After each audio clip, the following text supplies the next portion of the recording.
Dedikasi itu tidak tergantung kamu sudah menerima mujizat atau belum. Kenapa? Pas hari raya Hanukkah, Yesus berbicara tentang domba. Domba-dombaku mendengarkan suaraku. Kalau ngomong domba, berarti ngomong yang dikorbankan. Level percaya kita itu nggak cuma sampai gini, saudara. Wih, Tuhan adalah gembalaku, takkan kekurangan aku. Itu nggak sampai situ. Tujuan saudara dan saya jadi domba supaya saudara dan saya dikorbankan. Itu dedikasi. Dedikasi kepada gembalanya. Nggak cuma sampai Tuhan adalah gembalaku, takkan kekurangan aku. Blessing and blessing and blessing. Berkat dan berkat dan berkat. Tapi gini, kalau kamu mau dikorbankan, Tuhan ntar dulu. Nah, sekarang kamu kan sudah jadi domba. Berarti identitasmu adalah identitas yang dikorbankan. Ingat Ishak? Waktu Abraham mau gini, ada domba yang tanduknya tersangkut. That's nilai korban. Ingat nggak? Kisah satu domba yang hilang. Pengertiannya, saudara, pengertiannya gini. Kamu dicari bukan untuk enak-enak. Satu domba pun itu nggak boleh kabur, nggak boleh hilang. Karena gini, dia juga harus mengecap apa arti namanya korban sembelihan. Apa yang disembelih? Ya hidup lama kita. Apa itu Natal, saudara? Bukan hanya kabar gembira, tapi kabar pengorbanan.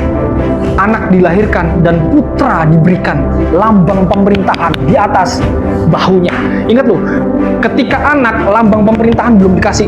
Tapi ketika Alkitab mencatat putra diberikan, baru lambang pemerintahan. Kenapa ngomong putra? Putra adalah seorang anak yang sudah dewasa, yang mengerti kehendak bapaknya, yang bisa mengeksekusi kehendak bapaknya. Bukan hanya Yesus yang hanya jadi bayi, no. Di dalam diri bayi itu ada destiny ilahi yang harus dia sampai.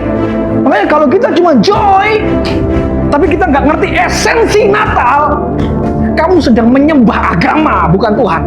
Pengertian tujuan Yesus lahir itu mempertobatkan.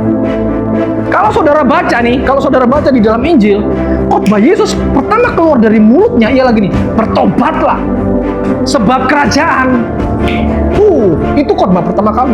Bahkan keluar dari mulut Yohanes Pembaptis, betul? Khotbah pertama itu gini, bertobatlah.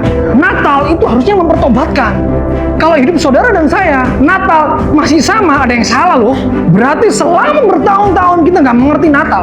Kita cuma mengerti Natal adalah kegembiraan dunia. Sejatinya Natal adalah yang mempertobatkan. Kalau cuma perayaan, saudara, aduh, gawat saudara, gawat. Jika ia datang kembali, apakah ia mendapati iman di bumi? The Christmas is journey.